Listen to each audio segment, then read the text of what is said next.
দর্শক, চট্টগ্রাম বিশ্ববিদ্যালয়ের পঞ্চম সমাবর্তনের সমাবর্তন বক্তা হিসেবে যোগ দেবেন প্রধান উপদেষ্টা। চট্টগ্রাম বিশ্ববিদ্যালয়ে আছেন আমাদের সহকর্মী আশিকিন প্রিন্স। প্রিন্স, কখন নাগাদ চট্টগ্রাম বিশ্ববিদ্যালয়ে পৌঁছাবেন প্রধান উপদেষ্টা?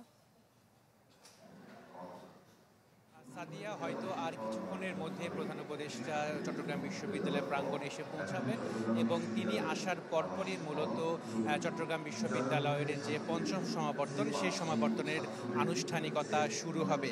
যতটুকু আমরা খবর পেয়েছি যে দুপুরে 1:30টার সময় সমাবর্তনের শোভাযাত্রা শুরু হবে এবং এরপরে মূলত সমাবর্তনের শোভাযাত্রা এই সমাবর্তন স্থলে এসে পৌঁছাবে। তবে এরই মধ্যে যারা সমাবর্তন নিচ্ছেন আজকে, সেই সব শিক্ষার্থীরা এরই মধ্যে সমাবর্তন স্থলে এসে উপস্থিত হয়েছেন। তারা সবে অপেক্ষা করছেন ডক্টর মোহাম্মদ ইউনূসের জন্য, যিনি অন্তর্বর্তী সরকারের প্রধান। একই সাথে এই চট্টগ্রাম বিশ্ববিদ্যালয়ের অর্থনীতি বিভাগের সাবেক অধ্যাপক তিনি এখানে আসবেন এবং এখানে এসে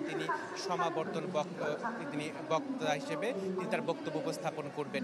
একই সাথে চট্টগ্রাম বিশ্ববিদ্যালয়ের পক্ষ থেকে ডক্টর মোহাম্মদ ইউনূসকে ডি.লিট ডিগ্রি দেয়া হবে। স্টে সেফের ডাবল লেয়ার প্রোটেকশনই পিরিয়ডের হেভি ফ্লোর দিনগুলোতে আমাকে রাখে নিরাপদে। Stay safe.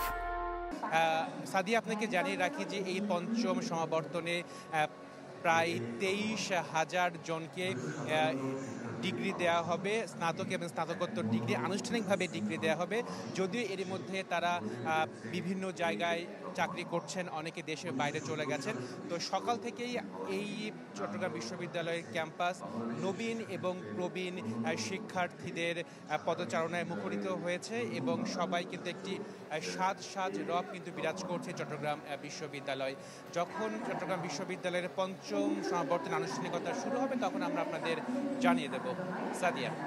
প্রিন্স, ধন্যবাদ আপনাকে। চট্টগ্রাম বিশ্ববিদ্যালয় থেকে যুক্ত হয়েছিলেন সহকর্মী আশিকিন প্রিন্স।